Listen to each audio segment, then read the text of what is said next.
കഴിഞ്ഞ വെള്ളിയാഴ്ചയാണ് ഉക്രൈൻ്റെ ഏറ്റവും വലിയ യുദ്ധക്കപ്പൽ റഷ്യ ആളില്ലാ ബോംബിട്ട് തകർത്ത് കടലിൽ മുക്കിയെന്ന വാർത്ത നമ്മൾ കേട്ടത്. എന്നാൽ ഇപ്പോഴിതാ ആക്രമണങ്ങൾ നിർത്താതെ തുടരുകയാണ് റഷ്യ. ഇപ്പോൾ കീവിൽ അഥവാ ഉക്രൈൻ്റെ സൈന്യം നിയന്ത്രിക്കുന്ന തുറമുഖത്തെ ലക്ഷ്യമാക്കി നിരവധി ആക്രമണങ്ങൾ ഈ കഴിഞ്ഞ ദിവസം രാത്രികളിൽ പോലും നമ്മളിത് പറഞ്ഞുകൊണ്ടിരിക്കുന്ന ഈ സമയത്ത് പോലും നടന്നുകൊണ്ടിരിക്കുന്നു എന്നാണ് അവിടെയുള്ള വാർത്താ പോർട്ടലുകൾ പരിശോധിക്കുമ്പോൾ നമുക്ക് മനസ്സിലാക്കാൻ കഴിയുന്നത്. ഇത് സംബന്ധിച്ച് റഷ്യൻ സൈന്യം സ്ഥിരീകരണവും നൽകുന്നുണ്ട്. റഷ്യയെ ലക്ഷ്യം വെച്ചുള്ള ഉക്രൈൻ്റെ ഡ്രോണുകൾ, മിസൈലുകൾ, പീരങ്കികൾ, റഷ്യയുടെ വ്യോമയാന സംവിധാനത്തെ ലക്ഷ്യം വെക്കുന്ന മറ്റു ഉപകരണങ്ങൾ തുടങ്ങിയവയെല്ലാം സൂക്ഷിക്കുന്ന കേന്ദ്രങ്ങൾ തങ്ങൾ ആക്രമിച്ചു എന്നാണ് റഷ്യ വ്യക്തമാക്കുന്നത്.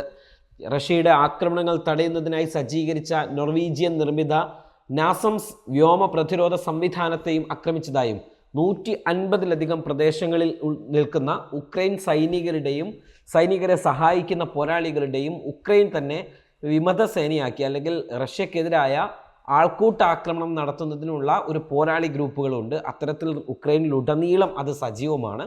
ആ പോരാളികളുടെയും ഒക്കെ താവളങ്ങളും കേന്ദ്രങ്ങളും തങ്ങൾ ആക്രമിച്ചു എന്നുമാണ് റഷ്യ ഇപ്പോൾ വ്യക്തമാക്കിക്കൊണ്ടിരിക്കുന്നത്.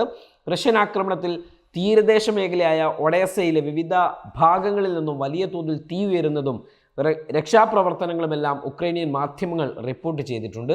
മേഖലയിലെ തങ്ങളുടെ 4 വൈദ്യുത സൗകര്യങ്ങൾ ഒറ്റ രാത്രി കൊണ്ട് തകർന്നതായി ഊർജ്ജ കമ്പനിയായ TDEKയും വ്യക്തമാക്കിയിട്ടുണ്ട്. മറ്റൊരു നഗരമായ ചെർണോമോക്സും പരിസരങ്ങളിലും വലിയ ആക്രമണങ്ങൾ തന്നെ നേരിട്ടു. ഇവിടുത്തെ നാശനഷ്ടങ്ങൾ കനത്തതാണ് എന്നാണ് അധികൃതർ വ്യക്തമാക്കുന്നത്.